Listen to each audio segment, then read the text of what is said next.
Bismillahirrahmanirrahim. Assalamualaikum warahmatullahi wabarakatuh. Alhamdulillah, kepada Allah Subhanahu wa taala kita bersyukur, dan kepada Nabiullah Muhammad SAW kita bersalawat. Allahumma shalli ala sayyidina Muhammad wa ala ali sayyidina Muhammad. Baiklah, perkenalkan, nama saya Heri dan rekan saya Zulkifli Sudirman. Kami dari kelompok 5 akan mempresentasikan makalah kami, yaitu Pendidikan Islam pada masa penjajahan Belanda. Pendidikan Islam di Indonesia pada masa penjajahan Belanda menurun kualitasnya dibandingkan pada masa sebelumnya. Belanda sebagai penjajah pada saat itu tidak mempedulikan pendidikan Islam di Indonesia, terutama karena Belanda sendiri menganut agama Nasrani. Bahkan Belanda cenderung menghalangi pendidikan Islam di Indonesia. Penaklukan bangsa Barat memang membawa kemajuan teknologi, tetapi tujuannya untuk meningkatkan hasil penjajahan Belanda semata. Begitu juga dalam bidang pendidikan. Belanda memperkenalkan sistem dan metode baru, tetapi sekadar untuk menghasilkan tenaga yang dapat membantu kepentingan mereka dengan upah yang murah. Apa yang mereka sebut pembaruan pendidikan itu adalah westernisasi dari kristenisasi, yakni untuk kepentingan bangsa Barat dan Nasrani. Motif inilah yang mewarnai kebijaksanaan penjajahan Belanda di Indonesia selama 3,5 abad.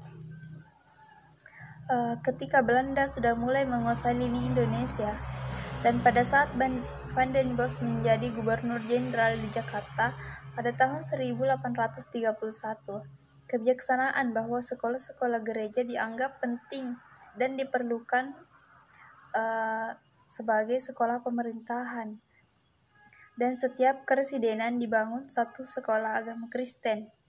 Inilah salah satu usaha Belanda untuk membuat mundurnya pendidikan Islam di Indonesia.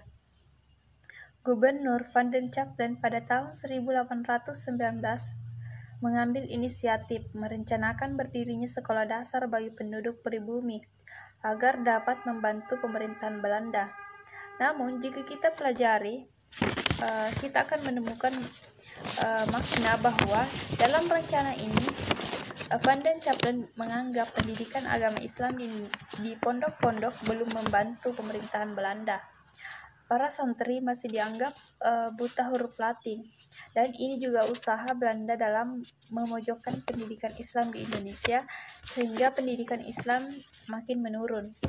Mungkin itulah yang sempat saya sampaikan. Selanjutnya akan disampaikan oleh rekan saya Zulkifli Sudirman. Baik, saya akan melanjutkan materi dari makalah kami, yaitu B. Sistem Pendidikan Islam pada masa penjajahan Belanda.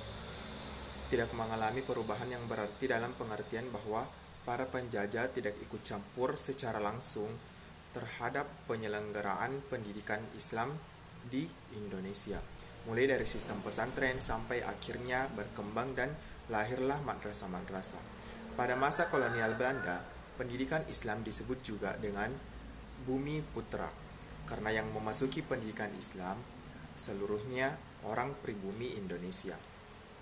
Pendidikan Islam pada masa penjajahan Belanda ada 3 macam, yaitu sistem pendidikan peralihan Hindu-Islam, sistem pendidikan surau, sistem pendidikan pesantren. Yang pertama, sistem pendidikan peralihan Hindu-Islam. Sistem ini merupakan sistem pendidikan yang masih menggabungkan antara sistem pendidikan Hindu dengan Islam. Pada masa garis besarnya, pendidikan dilaksanakan dengan menggunakan 2 sistem, yaitu sistem keraton dan sistem pertapa. Sistem pendidikan keraton ini dilaksanakan dengan cara guru mendatangi murid-muridnya yang menjadi murid-muridnya adalah anak-anak para bangsawan dan kalangan keraton. Pertapa pada murid mendatangi guru ke tempat pertapaannya. Adapun murid-muridnya tidak lagi terbatas pada golongan bangsawan dan kalangan keraton, tetapi juga termasuk rakyat jelata. Yang kedua, sistem pendidikan surau. Surau merupakan istilah yang banyak digunakan di Asia Tenggara, seperti Sumatera Selatan, Semenanjung Malaya, Patani, Thailand, namun yang paling banyak dipergunakan di Minangkabau. Secara bahasa, kata surau berarti tempat atau tempat penyembahan. Menurut pengertian asalnya, surau adalah bangunan kecil yang dibangun untuk menyembah arwah nenek moyang. Beberapa ahli mengatakan bahwa surau berasal dari kata India yang merupakan tempat yang digunakan sebagai pusat pembelajaran dan pendidikan Hindu-Buddha. Seiring dengan kedatangan Islam di Minangkabau, proses pendidikan Islam dimulai oleh Syekh Badruddin sebagai bahwa Islam dengan menyampaikan pengajarannya melalui lembaga pendidikan surau. Di surau ini anak laki-laki umumnya tinggal, sehingga memudahkan Syekh menyampaikan pengajarannya dalam lembaga pendidikan. Surau mengenal birokrasi formal sebagaimana yang dijumpai pada lembaga pendidikan modern. Yang ketiga, sistem pendidikan pesantren. Asal-usul pesantren secara garis besarnya dijumpai dua macam pendapat yang mengutamakan tentang asal-usul pesantren sebagai institusi pendidikan Islam. Pertama, pesantren adalah institusi pendidikan Islam yang memang berasal dari tradisi Islam. Yang kedua, metode yang digunakan. Metode sorongan atau layanan individual, yaitu bentuk belajar mengajar di mana kiai hanya menghadapi seorang santri yang masih dalam tingkat dasar atau sekelompok kecil santri yang masih dalam tingkatan dasar. Tata caranya adalah seorang santri menyodorkan sebuah kitab di hadapan kiai. Kemudian kiai membaca beberapa bagian dari kitab itu. Lalu santri mengulangi bacaan sampai santri benar-benar membaca dengan baik. Bagi santri yang telah menguasai materinya, maka ia boleh menguasai materi baru lagi. Metode wetanon dan bandongan atau layanan kolektif ialah metode mengajar dengan sistem ceramah. Kurikulum pesantren menurut Karel A. Strenbrink semenjak abad ke-19 mengamat terhadap kurikulum pesantren sudah dilakukan misalnya oleh seorang pakar pendidikan dari Belanda. Berdasarkan wawancaranya dengan para kiai, dia mendaftar kitab-kitab kuning yang masih itu dipakai di pesantren-pesantren Jawa dan umumnya Madura. Kitab-kitab tersebut sampai sekarang pada umumnya masih dipakai sebagai buku pegangan di pesantren. Daftar tersebut meliputi kitab-kitab baik fikih secara umum maupun fikih ibadah, tata bahasa Arab, usuluddin, tasawuf, dan tafsir. Dari hasil penelitian De Van de Beek tersebut, Karel A. Strenbrink menyimpulkan antara lain kitab-kitab yang dipakai di pesantren masa itu hampir semuanya berasal dari zaman pertengahan dunia Islam. Pendekatan terhadap Al-Quran dan tidak terjadi secara langsung, melainkan hanya melalui seleksi yang sudah dilakukan kitab-kitab lain, khususnya kitab fikih.